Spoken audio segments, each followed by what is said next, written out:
pagi semuanya, semangat pagi. Masih bersama saya Faisal Sabila dalam segmen Sambang Dulur Wayahipun Ketemu Sedulur. Oke, di episode kali ini kita akan menyambangi sedulur kita yang seminggu lalu kita udah ngobrol-ngobrol dengan beliau. Kita akan mengunjungi kediaman Pak Gardi. Nanti kita akan memberikan 1-2 kejutan kepada Pak Gardi dan juga nanti ke keluarga beliau. Kepo dan penasaran untuk acara kita, kegiatan kita, perjalanan kita pada pagi hari ini? Ikuti terus saya Faisal Sabila di segmen Sambang Dulur Wayahipun Ketemu Sedulur.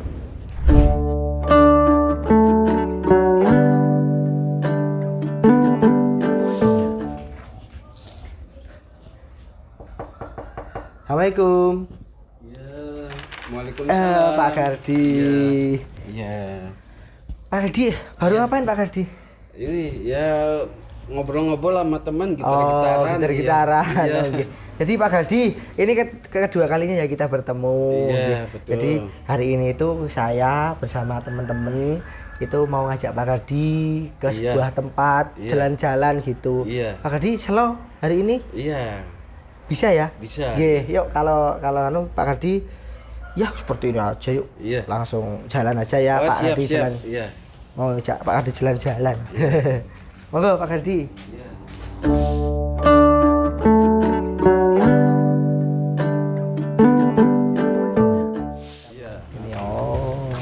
Ini jadi ini Pak Gardi mau saya ajak ke suatu tempat.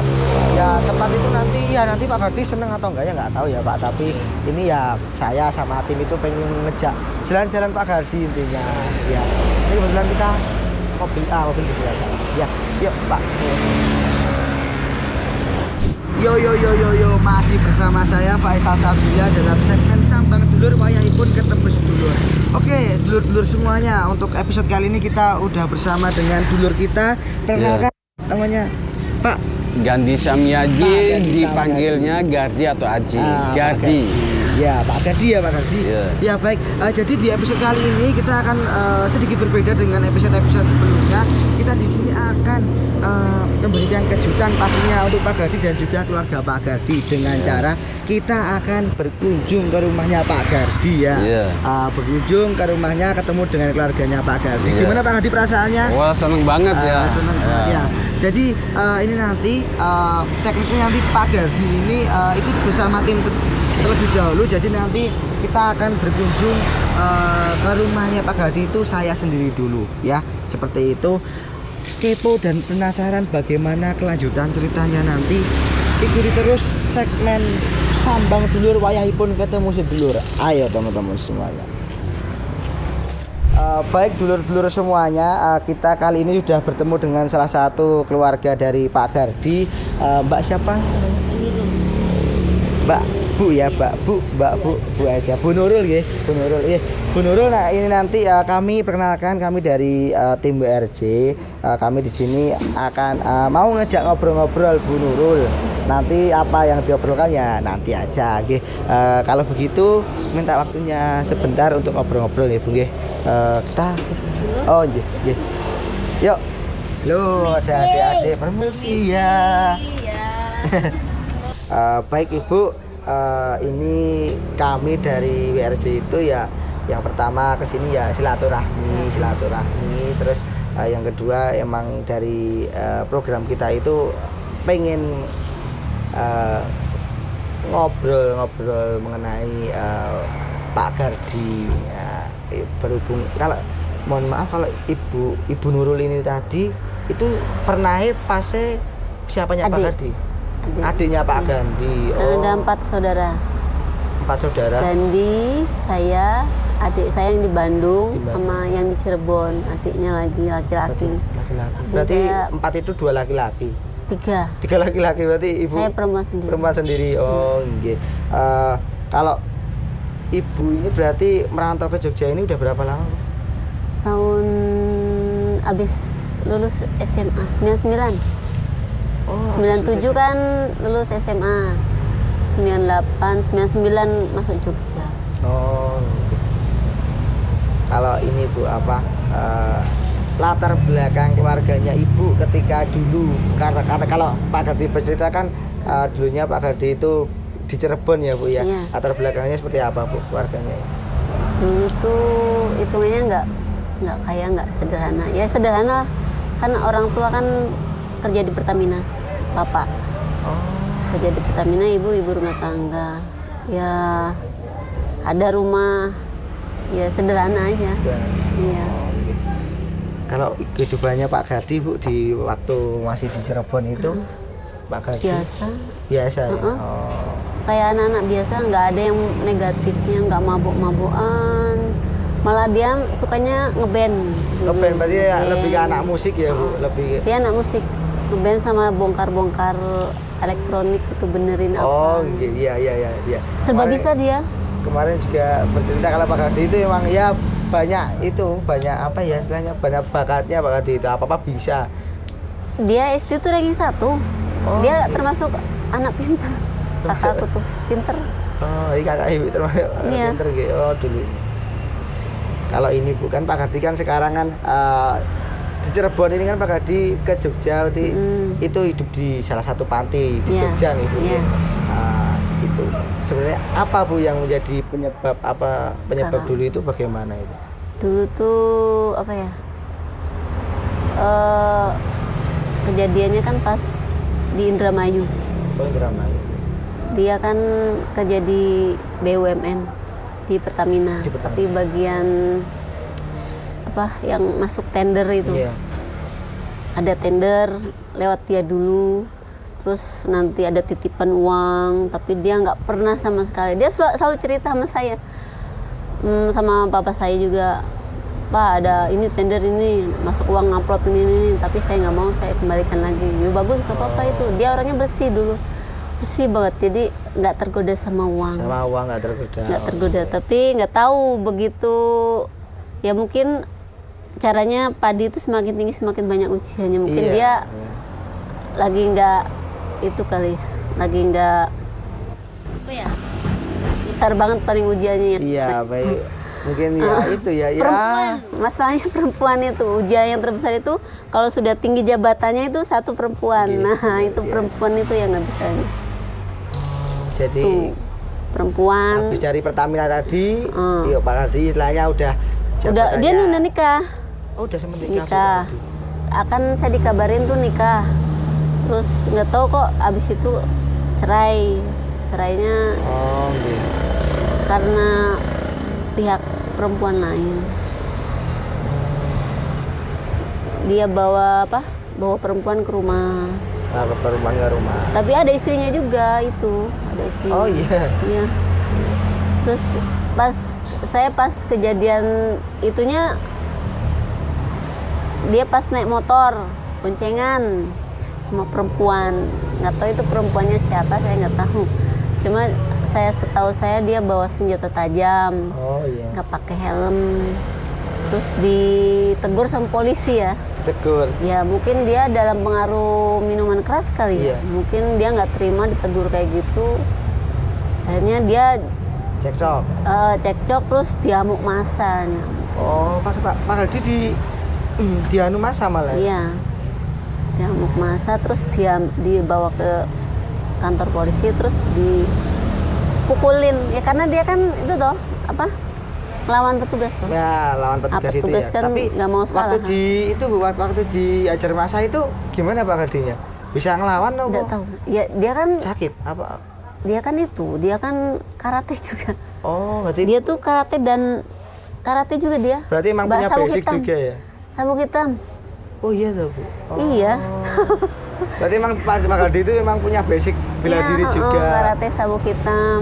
Oh, tapi setelah dikeroyok masa tadi Pak Gardi Dibawa ke polisi. maksudnya apa? Ya paling Sakit atau setelah itu saya nggak tahu nih. parah nggak Bu itu? Yang paling parah itu dibawa ke polisinya itu dia parah. Dipukulin polisinya itu yang saya tahu.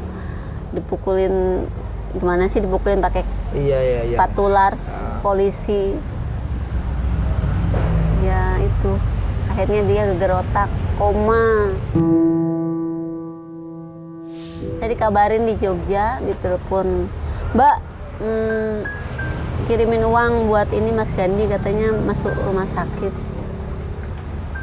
Terus ya posisi di Jogja, terus denger orang tua kayak gitu, gimana nggak sedihnya? Ada mau nggak mau ya Mau Bu, nggak ya. mau, punya nggak punya ya nggak punya tetap saya cari Bu. kirim. Oh. Gitu. Terus setelah itu Pak Gardi berarti kan tadi kan Pak Gardi dibawa ke rumah sakit. ke itu ya Bu ya, di tadi polisi tadi ya, Polisi. kepolisian. Tadi Pak Gardi sempat itu tersandung hukum itu tadi. Ya itu, Berarti masuk penjara itu Pak Gardi. masuk penjara 2 tahun. Karena bawa sajam. Karena bawa sajam tadi ya. Sajam. Padahal sajamnya kan cuma di bawah Iya, doang. cuma di bawah di sini ya. Gagah-gagahan lah ceritanya. Dan nggak ada Pak, nggak ada kayak kejadian Pak Gardi nganu Iya, orang, nusuk nggak nggak ada. ada. Cuma benar-benar bawah ya itu Iya. ya. Itu Pak Gardi masuk ke penjara dan 2 tahun. oh 2 tahun dan di penjara itu ya seperti anu nggak ada kejadian. Saya nggak pernah nengok ya. Soalnya Karena, emang jauh juga dari. Dia tuh di penjaranya tuh di Bandung mah ya. Terus saya juga nggak bisa nengok ya. Saya juga di Jogja. Di Jogja sama suami. Kerjaan ya? juga belum Oh, belum menikah suami? saya. Belum menikah saya. Oh, Jadi semua tanggungan keluarga tuh saya semua dulu. berarti jadi kan di sini kerja ngoten iki. Iya. Adik-adik saya kan masih SMA loh yang kecil. Oh iya ya, yang adik-adiknya Jadi Pak Gardi. tanggungan saya. Pas orang tua saya kan itu udah pensiun. Oh, udah pensiun. Keadaannya pas udah pensiun. Jadi sebenarnya tanggungannya itu sama dia. Waktu Pak Gardi dulu Iya, masih kerja di di Pertamina itu ya. Pertamina itu tanggung sama dia sama saya. Cuma Iya. kan begitu dia kena kasus seperti itu, jadinya semuanya ke saya. Pak Gardi kan tadi kan Ibu bercerita kalau Pak Gardi itu tadi udah masuk penjara terus 2 tahun. Nah, setelah Pak Gardi keluar dari penjara itu bagaimana Bu nanti itu Pak Gardinya itu? Nek, saya mah dikabarin kakak udah keluar dari penjara. Terus kan saya paling pulang itu nggak setiap bulan ya. Kalau ada rezeki saya pulang. Begitu pulang juga saya lihat keadaannya tuh, waduh, kayak mungkin kamar itu kayak penjara. Banyak sampah. Pokoknya jenengan kalau ngeliat penjara-penjara itu ya kayak gitu. Ada di Kamarnya Pak. kamarnya dia. Jadi mungkin pikirannya, mungkin otaknya kena ya. Geger otak jadinya dia ya itu. Jadi pikirannya mesti ke penjara aja. Oh, jadi ketika Pak Gardi Keluar pun, setelah ya. keluar dari penjara tadi itu Pak Gardi pas di rumah itu masih membayangkan Masih. kayak masih di penjara gitu ya. Iya. Masih di penjara. Terus Itu contohnya apa Bu? Ya sama-sama tadi di kamar. ya di kamar ada sampah, ada wadah Indomie, ada pokoknya. Oh, bener-bener kayak istilahnya ini Iya. rumahku gitu ya Bu Iya, ya. jadi Padahal ya. padahal Pak Gardi buka alang itu ya rumahnya dia. Iya, rumah dia. Oh. Tapi ya itu persis seperti penjara dalamnya tuh. Terus ada perubahan-perubahan lain nggak Bu, kayak misalkan Malah tambah parah. dari Nggak ada cara perubahan. komunikasi, dari cara Nggak ada. berpikir itu ada perubahan Bu setelah setelah keluar dari penjara tadi. Nggak ada, malah tambah parah. Oh gitu. Malah merusak motor orang.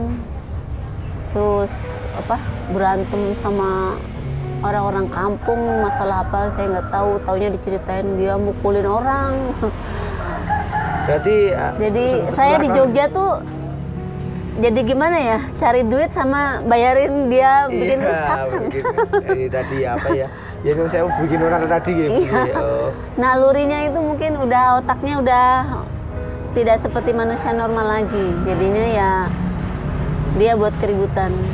Jadi sehari-harinya itu Pak Gardi ya di rumah terus keluar main. Keluar tapi main, cari- pulang-pulang nanti iya. ada masalah. Ada gitu. masalah. Ada aja. Ada aja. Terus ini Bu lingkungan Pak Gardi ketika di Cirebon Cirebon. itu bagaimana Bu? Ketika setelah Takut. Oh. Pada takut, pada gimana ya? Ya mungkin ya takut itu. Pada Jadi takut, ya? Jadi pas kejadian terakhir itu dia bakar motor tuh malah eh, RT RW sana mah ya, datengin ke rumah, ngusir keluarga saya. Ngusir keluarga saya, Pak, jangan kalau nggak pergi dari rumah ini, rumahnya saya bakar. Terus saya diceritain di telepon gitu ya, saya gimana sih? Iya. Rasanya mau nangis juga. Iya. Percuma kan, jadi sudah, ya Allah, ujian ini, ujian sekali. Terus saya bilang sama bapak saya, Pak, itu aja, jual rumah aja Pak, rumahnya dijual, terus kita hijrah ke Jogja. Gue di sana juga ngapain, di sana nggak ada orang yang nggak ada yang ngerti penderitaan kue punya anak seperti dia. Iya. Nah, udah, kue ke Jogja aja. Kue di Jogja tuh aku bisa tenang. Jadi nanti kalau punya cucu pun kue bisa nyawang cucu. Jadi ya udah, akhirnya rumah di Cirebon itu saya jual, bapak jual itu, tapi ibu saya yang nggak setuju. Ibu saya ingat, wah pokoknya segala macam, gue nggak mau, pokoknya nggak setuju. Tapi ya mau nggak mau harus dijual, karena itu salah satu modal buat ke Jogja. Karena saya nggak punya apa-apa, nggak punya tinggalan apa-apa. Bapak saya keluar dari Pertamina itu dapat pesangon dari Pertamina itu habis, ditipu orang, ditipu saudaranya sendiri. Punya mobil 2 itu nggak ada semuanya, ditipu saudara, ditipu orang. Tapi bapak saya orangnya jiwanya besar, dia nggak menuntut balik. Udah hilang ya wis lah, ya udah. Akhirnya ya bapak saya mobil 2 itu iya nggak ada, ditipu nih. Iya, karena basicnya kan bapak saya kan nggak bisa bisnis tuh, nggak bisa bisnis. Terus saya posisi ada di Jogja, jadi uang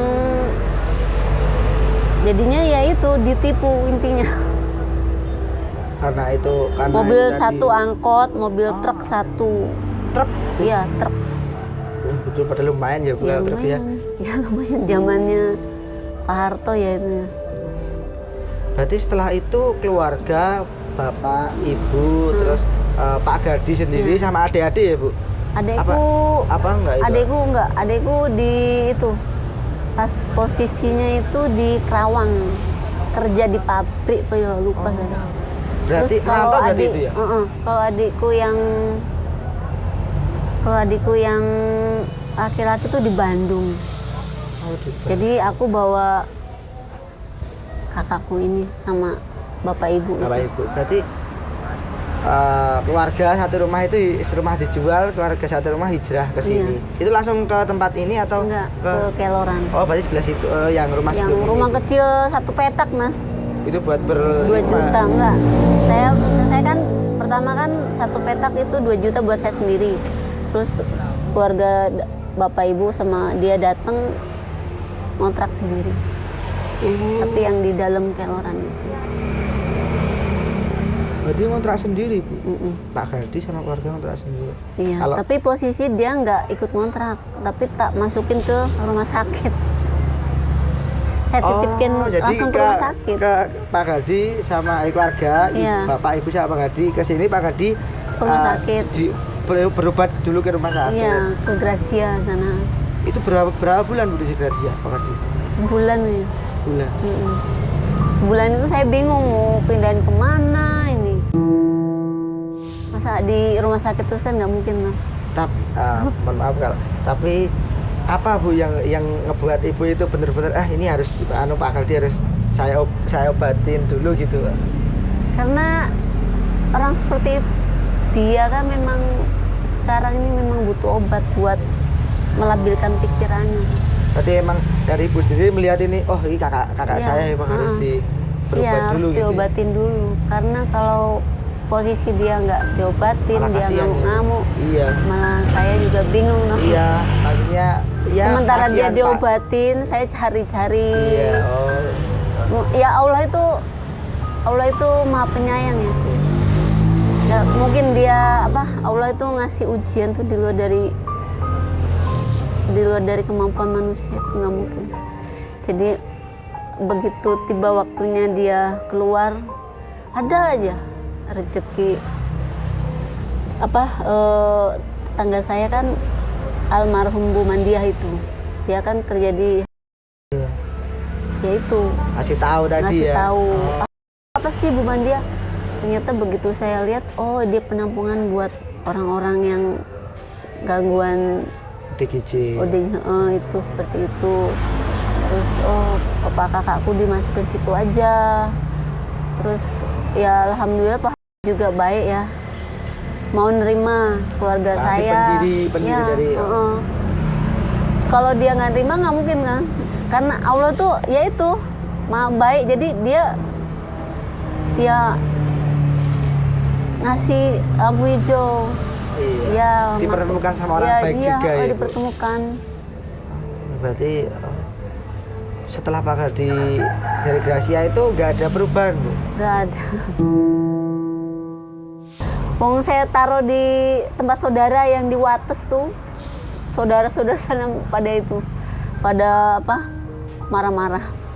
Mbak, kakakmu gitu, Mbok gawa lunga iki ibuku malah darahnya naik, kakakmu nih kayaknya. Akhirnya ya itu saya ketemu sama Pak itu, akhirnya saya lobby Pak. Terus ya udah saya kasih uang dari 2,5% dari penjualan rumah, terus saya masukin kakak saya ke situ. Sampai saat ini. Sampai Bu. saat ini. Sama Pak Gardi ketemu udah berapa itu, Bu?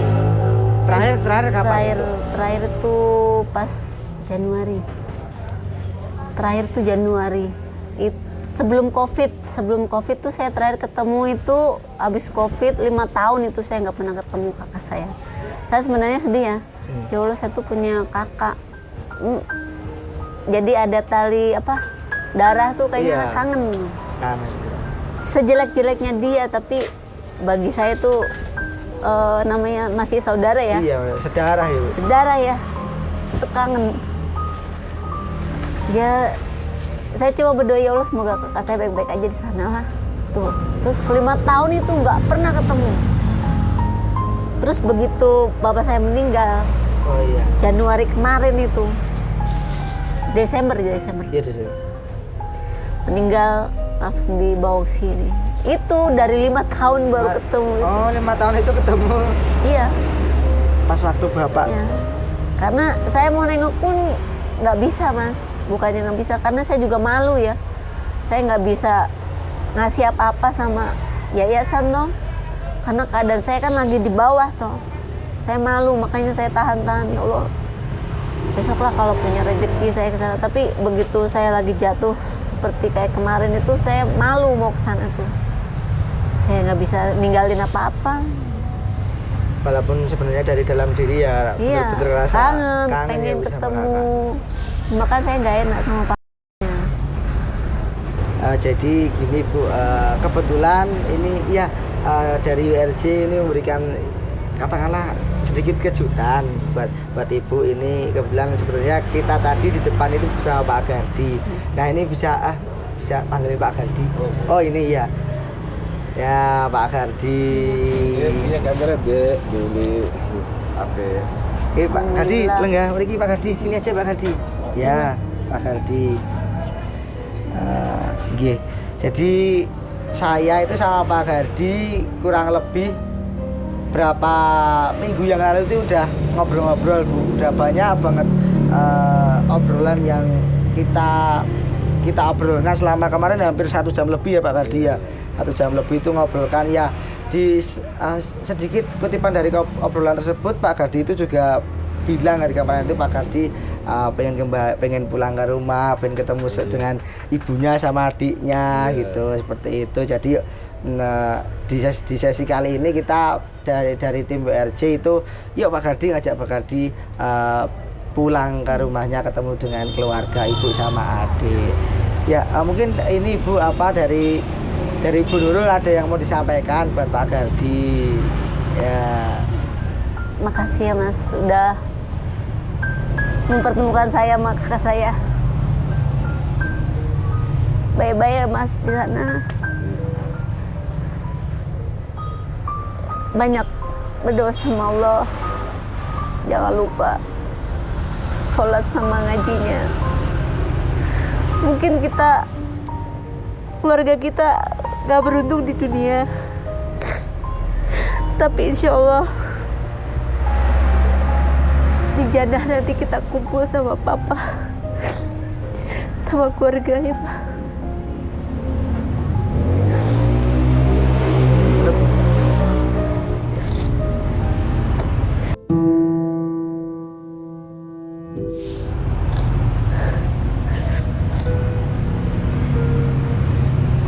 Ini ya kasih sayang seorang adik ke Pak Gardi, ke Pak Gardi. Jadi sedikit bercerita Ibu, kalau Pak Gardi itu di obrolan kita kemarin kita juga datang itu Pak Gardi benar-benar produktif itu. Pak Gardi itu sekarang alhamdulillahnya produktif Pak Gardi ya. Pak Gardi kemarin saya pas waktu ke sana itu juga sering ngajar-ngajar temennya belajar gitar. Terus kalau saya itu kemarin bermain sama Pak Gardi itu kalau di lingkup teman-teman Pak Gardi sebagai pengayom itu. Kalau ada teman-teman yang istilahnya nanti ada berbeda pendapat itu Pak Gardi yang ini Bu. Jadi ya alhamdulillah kegiatannya. Kalau Pak Gardi sendiri kegiatannya di panti juga banyak ya Pak Gardi ya. Apa saja Pak Gardi? Ya, kalau ada waktu luang bersih-bersih ya, bersih-bersih. Terus untuk kegiatan di panti ya macam-macam kegiatan di panti, mulai ada karaoke, terus ada kesenian musik, gamelan, Ya. jadi kesenian etnik ya, etnik. Terus ada ya yang apa, seni tari ya, jadi seni tari daerah, Seni tari etnik ya. Iya. Sama itu ya ada konten juga ya. Iya, terus berarti kebetulan ini konten untuk syuting berkonten ya. Jadi sibukannya ya untuk syuting ini. Jadi ya banyak kegiatan Tiap harinya. Jadi Pak Gardi itu kemarin saya juga ngobrol-ngobrol sama istilahnya pendampingnya Pak Gardi di sana. Pak Gardi termasuk warga panti itu yang paling produktif Bu. Dari mulai kegiatan dari pagi, dari sholat tahajud, sholat subuh, terus tadi yuk makan, bersih-bersih kamar, terus makan, sampai kegiatan dari sampai siang luhur, terus sampai malam itu Pak Gardi adalah yang paling produktif ya Pak Gardi ya. Kalau di panti kegiatan sholat itu tuh banyak ya, mulai dari sholat malam, terus sholat tahajud itu kan mulai dari jam 2 dibangunin sholat tahajud sampai sholat duha, terus sholat 5 waktu itu. Jadi tambah lagi sholat rawatib. Jadi orang sholat rawatib kan sebelum sholat wajib dan sesudah sholat wajib, qobliyah dan ba'diyah. Oke. Alhamdulillah Pak begitu Bu, Pak Gardi alhamdulillah saya sekarang udah bener-bener produktif Bu, tapi juga, ya sih bener-bener sibuk Pak Gardi ini. Ya, terus juga kalau di Orang awam nggak mungkin seperti dia. Iya. Kalau di panti kan saya dari Pak Ustadz Ibnu itu mempercayakan kalau membaca Al-Quran saya. Iya. Jadi kalau saya membaca Al-Quran tuh dari surat-surat pendek tuh sampai itu teman-teman tuh saya tanya gimana pendapatnya suara saya. Wah suara saya merdu lah. Jadi orang tuh sampai nangis gitu Mas. Iya. Kalau saya baca surat-surat pendek tuh suaranya sampai terharu gitu, sampai pengen nangis gitu kalau dengerin suara saya tuh. Mungkin karena Pak Gardi juga sebelumnya itu punya basic vokalis dan anak band, mungkin itu juga ada basic ya. Kan beda ya Pak Gardi, kayak orang yang nggak terbiasa ya melantunkan nada sama yang terbiasa itu kalau baca Quran ya itu pasti ada bedanya. Pengetahuan musik saya kan luas, jadi ya dikabulkan dengan membaca Al-Quran, jadi akhirnya orang tersentuh yang sampai meneteskan air mata. Iya. Itu baru baca Quran, belum kalau saya ini azan. Adzan, Nah, azan tuh sampai orang melihat teman-teman di panti tuh kalau bisa buat konten tuh azan gitu. Jadi audiennya tuh bagus sampai teman-teman sampai terharu sampai pengen nangis gitu kan. Kalau saya baca audien. Iya Bu, benar. Dari pendamping kemarin juga Pak Kardi itu kalau misalkan dari teman-teman warga di panti itu yang imamin juga Pak Kardi. Ya, main banyak orang, terus ya azan itu juga Pak Kardi, terus mimpin sholawatan itu juga Pak Kardi. Jadi alhamdulillah Pak Kardi saat ini memang udah produktif Bu. Kalau dari Ibu sendiri bagaimana Bu perasaannya ketika tahu benar-benar Pak Kardi sibuk banget, benar-benar sibuk ini Pak Kardi. Malah melebihi saya sibuknya ini. Iya. Malah saya bersyukur ya. Ternyata takdir Allah itu memang sesuai dengan kehendaknya. Mungkin ini takdir yang baik buat gue Mas. Jalannya aja ya Mas. Nah, kalau ini mungkin kita udah mau ini udah mau selesai. Yang terakhir apa harapan dari adik Ibu Nurul sebagai adiknya Pak Kardi untuk Pak Kardi? Harapan saya pengen Mas Gani terus di situ, terus membaktikan diri sama yayasan sampai jangan ada bosen lah, terus sampai Mas Gandhi benar-benar dekat sama Allah. Ya disitulah loh Mas. Lebih banyak orang yang membutuhkan Mas Gandhi di sana daripada di luar.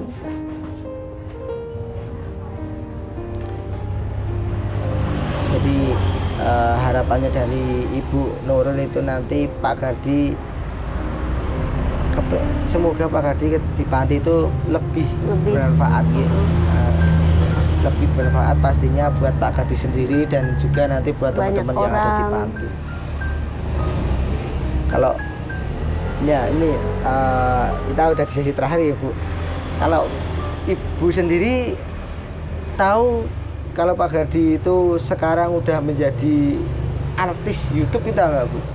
Nggak tahu. Jadi Pak Kardi ini udah beberapa ini Pak Kardi ikut kegiatan syuting itu di panti itu. Di panti ada kegiatan syuting ya Pak Kardi ya. Betul. Ada di channelnya pantinya Pak Kardi itu. Pak Kardi acting itu banyak nggak sekali. Nggak tahu ya Bu? Tahu. Ya nanti coba nanti setelah ini bisa dicek itu ada di channel Pak Kardi kegiatan syuting banyak sekali Bu. Nggih, terima kasih Ibu Pak Kardi yang sudah memberikan kami kesempatan untuk ngobrol-ngobrol silaturahmi ke keluarga Pak Kardi. Yang pastinya semoga silaturahmi ini enggak berhenti sampai di sini. Semoga nanti silaturahmi kita ini benar-benar membawa keberkahan dan manfaat buat kita semuanya. Ya mungkin itu saja Pak Kardi. Pak Kardi mungkin ada yang mau disampaikan buat adik terakhir, monggo. Ya, jadi saya juga pesan-pesan kepada adik saya. Ya kalau saya juga udah berbakti udah maksimal untuk berbakti kepada panti. Ya, kalau istilah saya udah kembali ke masyarakat ya udah pulang ya saya harap saya bisa diterima gitu sama keluarga gitu untuk mencari uang. Saya bisa kembali ke masyarakat terus mencari uang lagi untuk keluarga kita lah gitu. Keluarga kita gitu. Jadi kan istilah kan ini kembali ke masyarakatnya saya kan belum kan. Selama ini saya di panti ya. Kembali masyarakatnya belum ya. Jadi saya setelah kembali masyarakat saya pengen satu keluarga bisa menerima saya dan saya bisa bekerja untuk keluarga. Oke, insya Allah semoga harapan Pak Kardi terus harapan dari Ibu Nurul semoga bisa tercapai, entah nanti itu kapan, yang penting insya Allah itu nggak ada yang tidak mungkin atau ya Pak. Di samping saya udah kembali ke masyarakat ya, kalau udah kembali ke keluarga saya juga tidak akan melupakan panti juga, tidak melupakan panti lah kan gitu. Jadi saya kan main ke panti nyapa teman-teman gitu. Jadi apa yang bisa saya bantu ya saya bantu. Baik sekali. Terima kasih nggih Ibu Nurul, Pak Gardi, terima kasih. Ya untuk dulur-dulur WRJ. Ya, terima kasih sudah menonton video kami. Jangan lupa komen, like, subscribe dan bagikan video ini ke teman-teman yang lain. Sampai jumpa di episode selanjutnya di segmen Sambang Dulur Wayahipun Ketemu Sedulur. Dadah Pak Gardi, Bro, dadah.